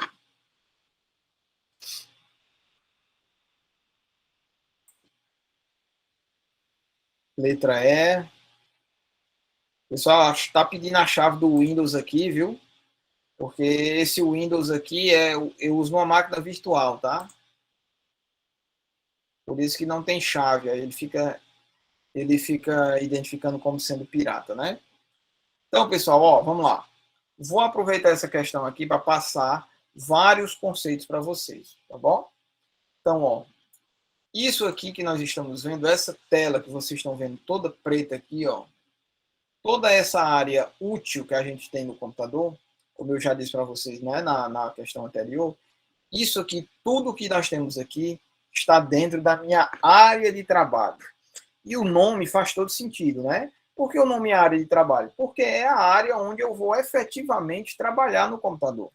É nessa área útil aqui que eu vou manusear os meus programas, eu vou abrir meus programas, vou manusear minhas janelas. Então, é efetivamente o local onde o trabalho acontece, tá? Então, na área de trabalho, pessoal, nós temos aqui N coisas. Nós temos os ícones que nós temos aqui dentro da área de trabalho, né? Cada um desses símbolos aqui que geralmente representam aí um arquivo ou programa. Nós temos ainda os atalhos, que no nosso caso aqui não tem nenhum atalho na área de trabalho. No meu caso aqui eu não uso atalhos. E nós temos aqui, ó, vejam só, essa barra da parte inferior aqui, pessoal, ó, essa barra aqui é chamada de barra de tarefas, tá? A gente vê muita questão sobre barras na barra de ferramenta, barra de título, barra de tarefas. Então, são muitas barras. Então, essa barrazinha aqui, ó, é a chamada barra de tarefas. Dentro da barra de tarefas, pessoal, nós temos aqui o principal botão do sistema operacional. Esse botãozinho aqui, no caso do Windows 7, ó, é um botãozinho redondinho aqui, que é onde abre todos os menus do computador. Então, esse botão aqui é chamado de botão menu iniciar ou botão iniciar, tá? Então, aqui nós temos os atalhos, né, para programas e arquivos, etc.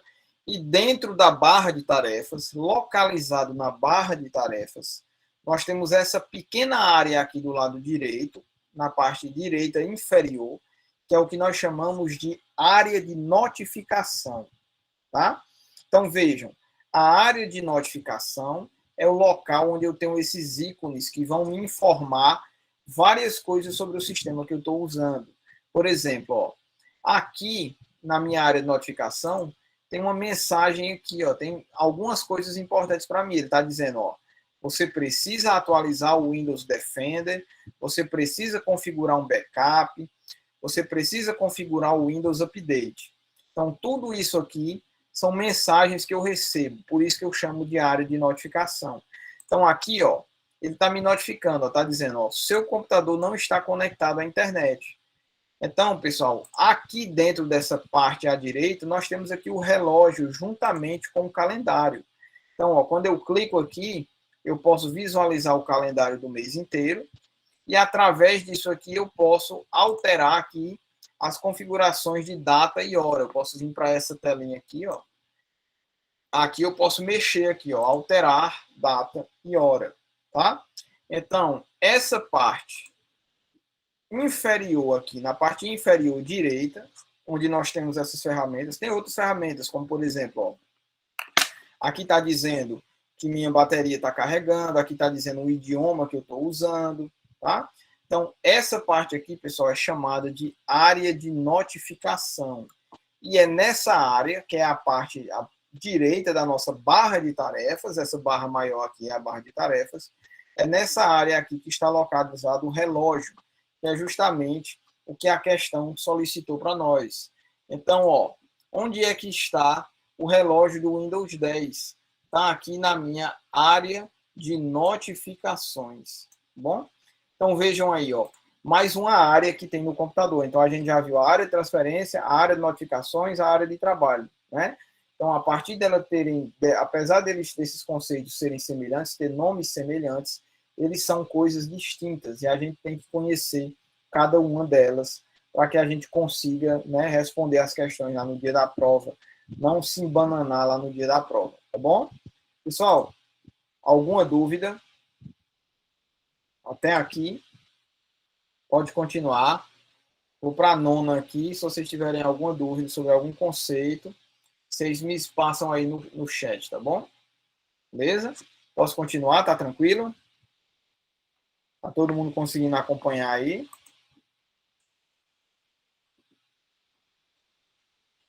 Estou no chat aqui aguardando o feedback de vocês, tá?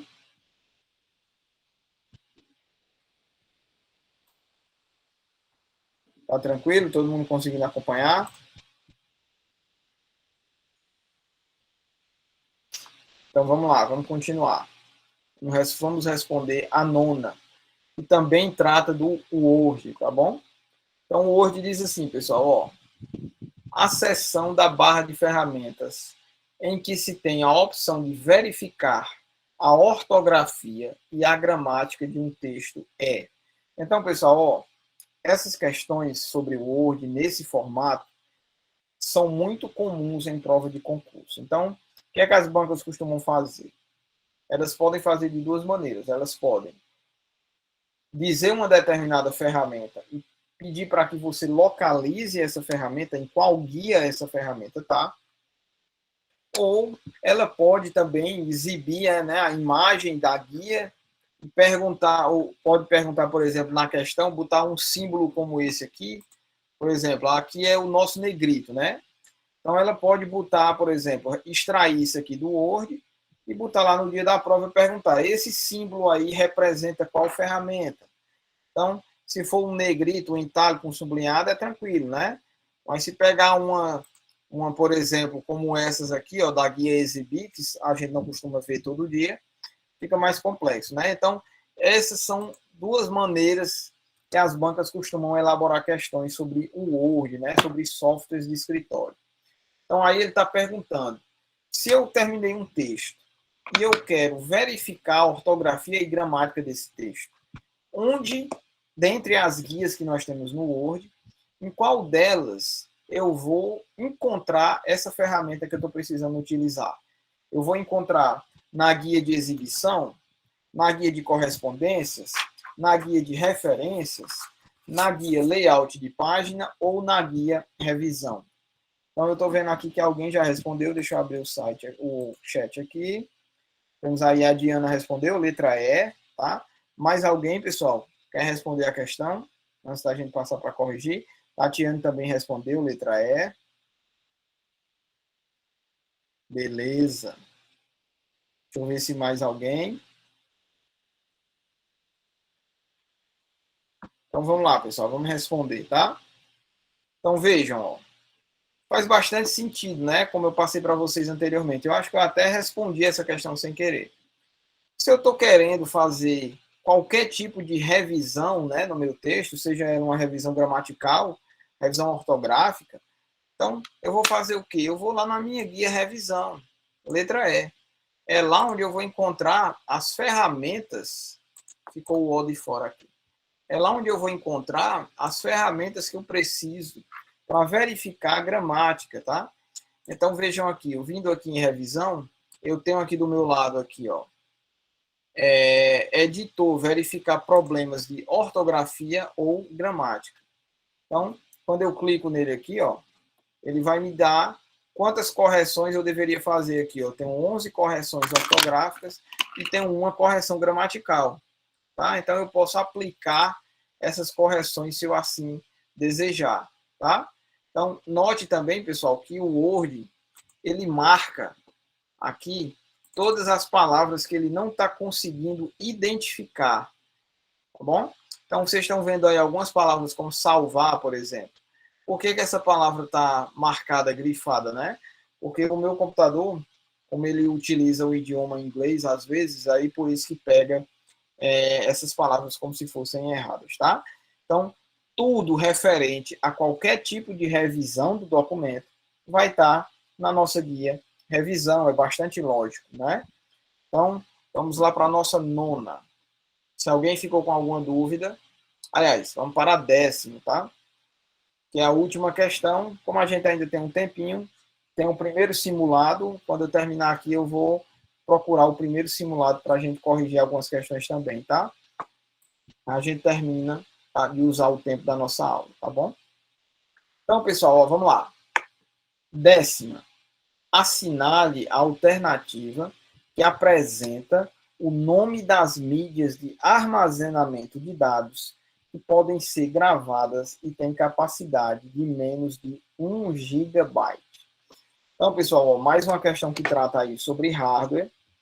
E mais do que isso, essa questão trata de unidades de medida aí dentro nosso armazenamento, né? Então, ele diz aí, ó, qual dessas mídias de armazenamento, que são mídias de armazenamento, são memórias, né? Basicamente, você está dizendo que eu quero armazenar tudo que eu salvo em qualquer lugar, eu estou tratando aí de uma memória. Então, ele vai me dizer, dessas mídias aí, qual delas tem uma capacidade de armazenamento menor do que 1 GB? Então, nós temos aí o DVD-RW, o DVD-R, o SSD, o Blu-ray R e o CD-R. E aí, pessoal? Qual dessas aí tem menos de 1 GB de armazenamento? Alguém se arrisca? Enquanto isso, deixa eu vir aqui procurar para passar para vocês essas unidades de medida, tá bom? Passar para vocês essas unidades de medida aí, que é bem importante, e aí vocês podem até anotar. Enquanto isso, estou esperando a resposta da questão, tá? Alguém se arrisca? Deixa eu pegar aqui. E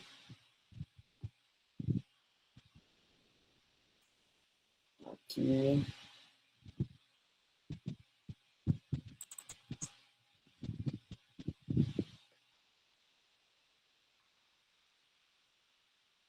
Essas unidades de medida, pessoal, são bem importantes, tá? Eu vou aproveitar que a gente está tratando disso aqui na questão e eu já vou passar para vocês anotarem. Pronto, encontrei.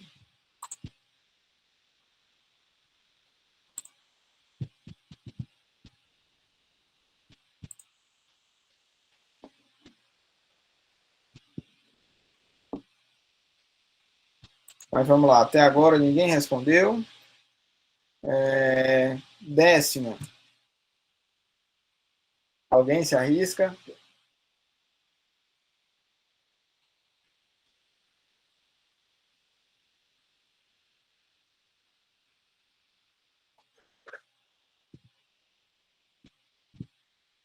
Então ninguém, vamos lá, né? Vamos aprender. Pessoal, ó, aqui dentro dessas unidades, a única que tem menos de 1 GB aqui seria o nosso CD, beleza? CD-R, né? Então, o CD, pessoal, tem aproximadamente 700 megabytes de armazenamento. Então, ele tem menos de 1 GB, tá? DVD tem 4.7 GB, né? Tanto faz o RW como o R. O Blu-ray pode ter 14 GB, pode ter até 40 GB, eu acho. Tem o SSD, que pode ter aí até 500 GB de armazenamento. O único que tem capacidade abaixo de 1 GB seria o nosso CDR, seria o nosso CD comum, né? Aquele CD que a gente utilizava antigamente para ouvir música, né? Você comprava música no CD.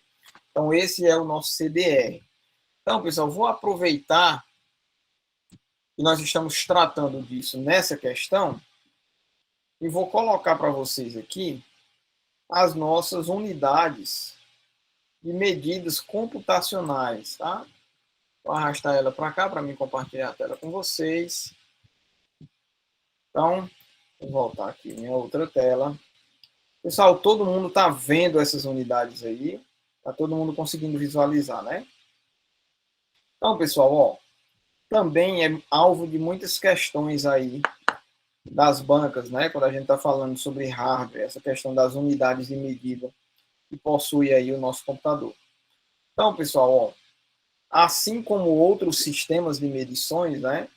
Você tem o sistema métrico, então você tem lá, você tem 1 milímetro, né? Aí você tem lá 10 milímetros vira 1 centímetro, aí você tem lá 100 centímetros viram aí 1 metro, né? E aí 1000 metros viram 1 quilômetro, e assim sucessivamente, né?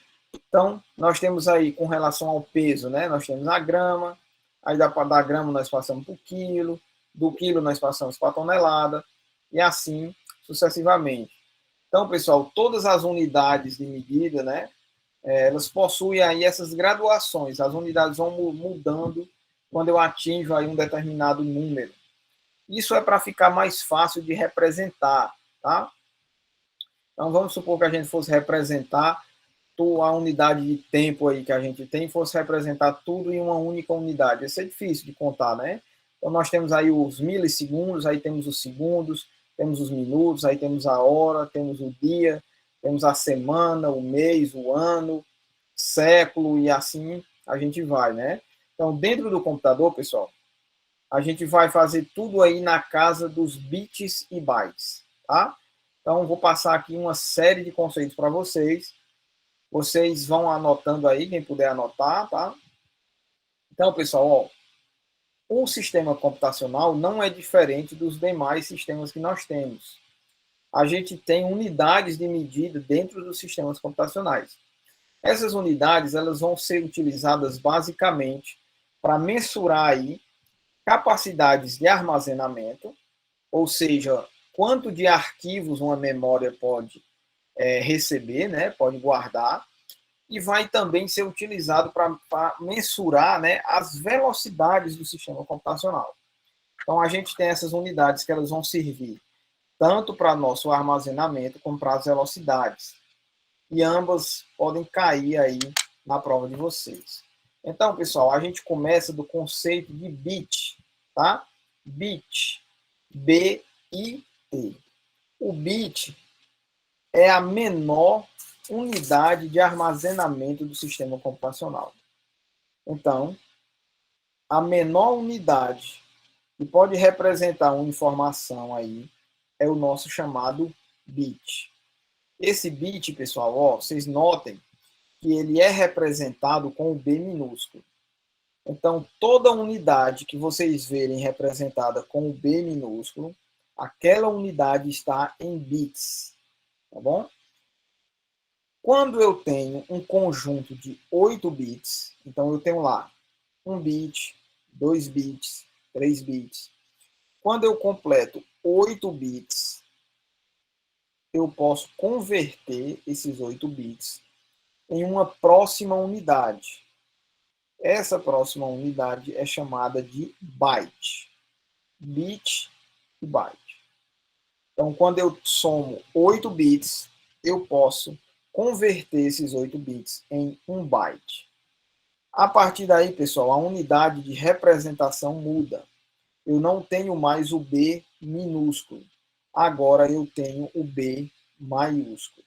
Então, B minúsculo é bit e B maiúsculo é byte. Tá bom? Então, a gente vai subindo nas grandezas. Então, eu tenho um byte que equivale a 8 bits. Aí eu vou acumulando esses bytes. Tá?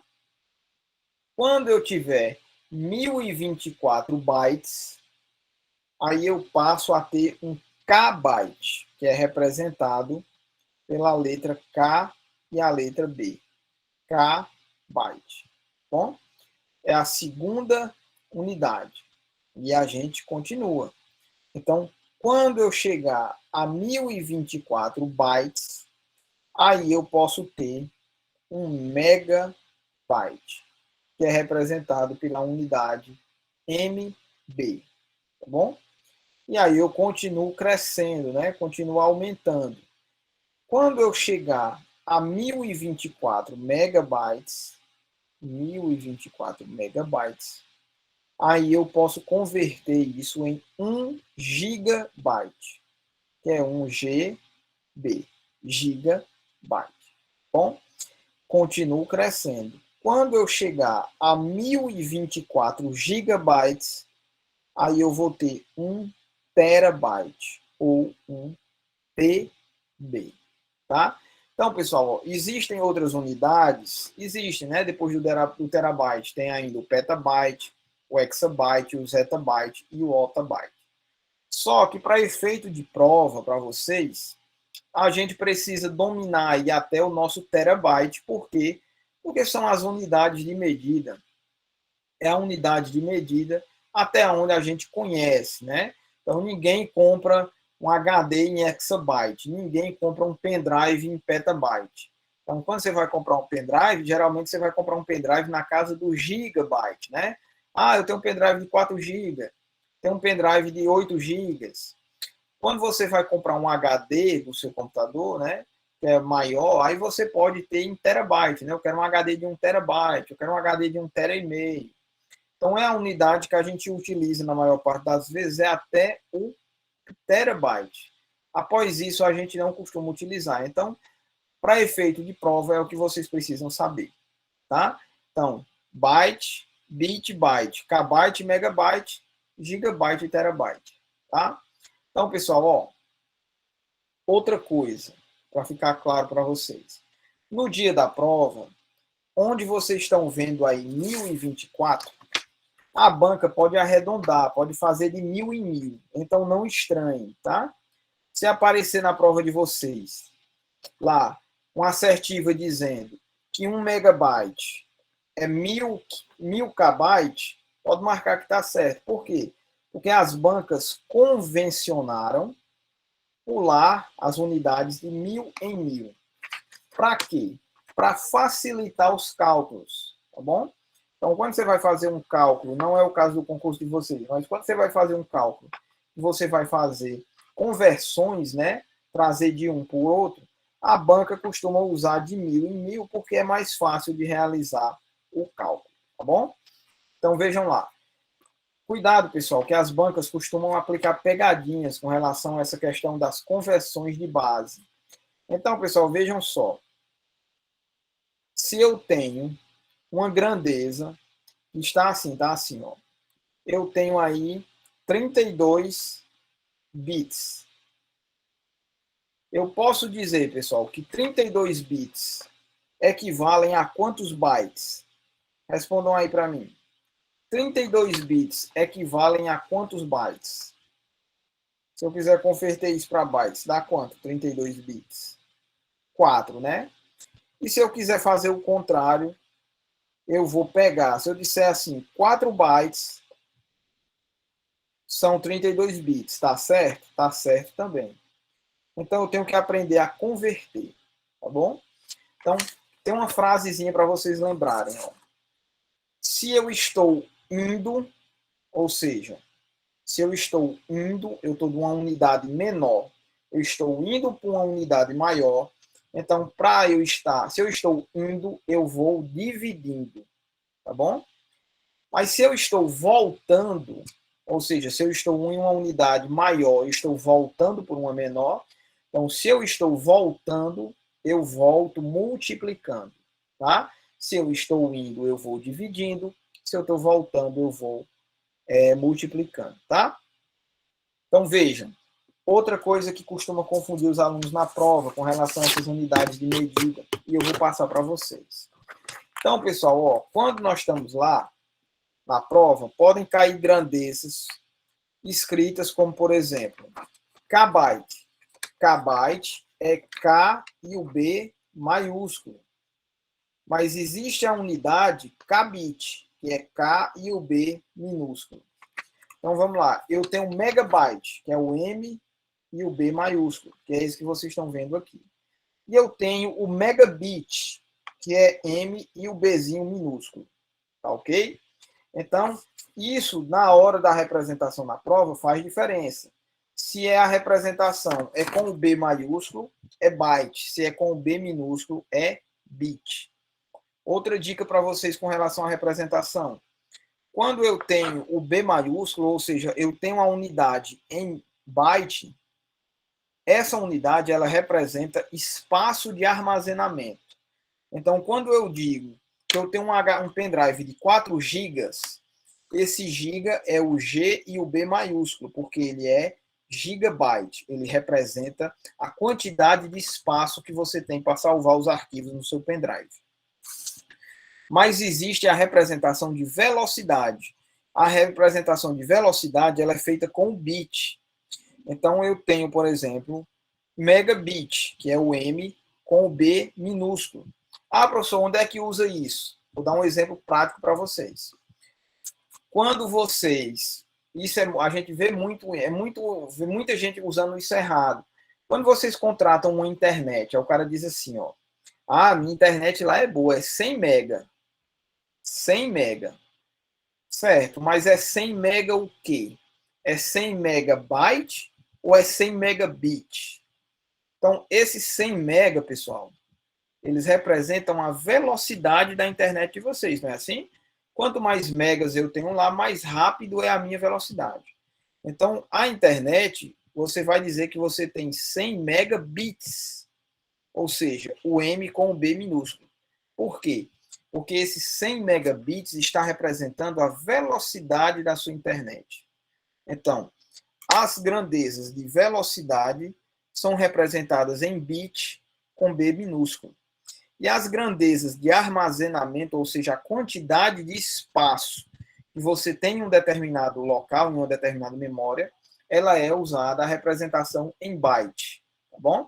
Então, se você vê, por exemplo, MB com B maiúsculo, é megabyte, logo é armazenamento. Se você tem MB com B minúsculo, então ali é megabit, e aí a gente está falando de velocidade, tá?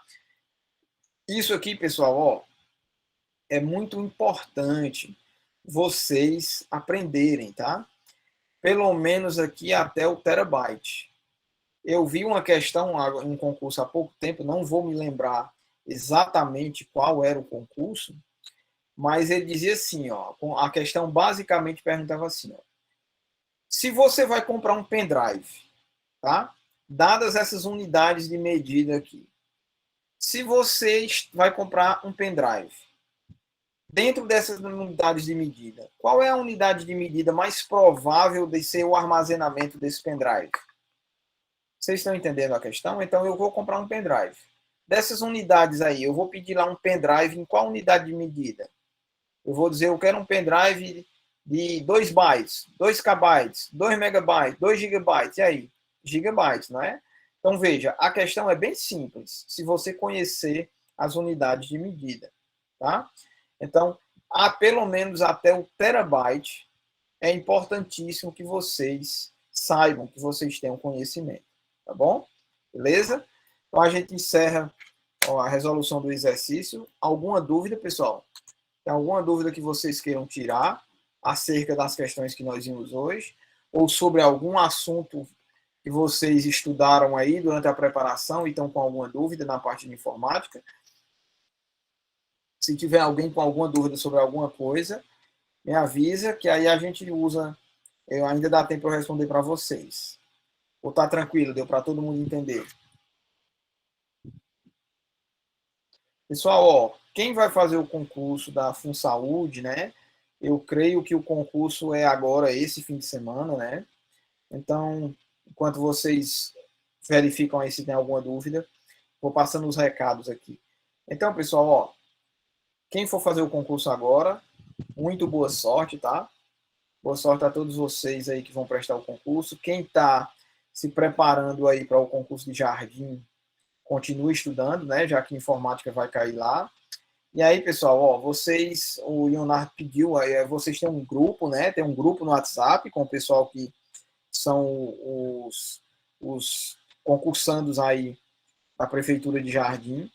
Então, o Leonardo está disposto a colocar aulões aí daqui até a data da prova de vocês, que, segundo foi passado para mim, eu acho que é final de dezembro, né? Em dezembro a prova, na verdade. Então, tanto a minha disciplina como outras disciplinas, se vocês sentirem que existe essa necessidade, tá? Vocês dão um toque para eles lá no grupo, que ele marca aí os aulões, onde a gente vai ter mais tempo aí, fazer uma aula maior, onde a gente possa abordar, né, uma quantidade maior de conteúdos, tá bom? E quem quiser ingressar aí na turma do INSS, que é mais um concurso que está previsto aí para o próximo ano, então a UIB também já está montando a turma, vocês entram em contato aí pelos grupos aí, pelo WhatsApp, que eles vão passar todas as informações, tá bom? Então, pessoal, no mais, agradecer a vocês, tá? O pessoal que esteve comigo aqui na aula, dizer que eu estou à disposição. Vou deixar aqui o número de meu telefone no chat, tá? Vou colocar aqui. Eu respondo todos os alunos, tá bom? Se alguém tiver alguma dúvida, pode entrar em contato comigo por esse número, que é o WhatsApp. Eu só não prometo responder na hora, né? Porque às vezes tem muito aluno falando ao mesmo tempo. Mas eu respondo todo mundo. Também tem o meu Instagram. Eu também respondo por lá, tá? Quem quiser seguir também, tá joia? Eu respondo por lá, se vocês quiserem, se vocês precisarem de algum material, se vocês precisarem tirar alguma dúvida sobre algum assunto que vocês estão estudando, podem entrar em contato comigo que eu vou responder vocês, tá bom? Então, pessoal, muito obrigado, boa sorte quem vai fazer o concurso agora no fim de semana e até mais, tá? A gente se encontra por aí.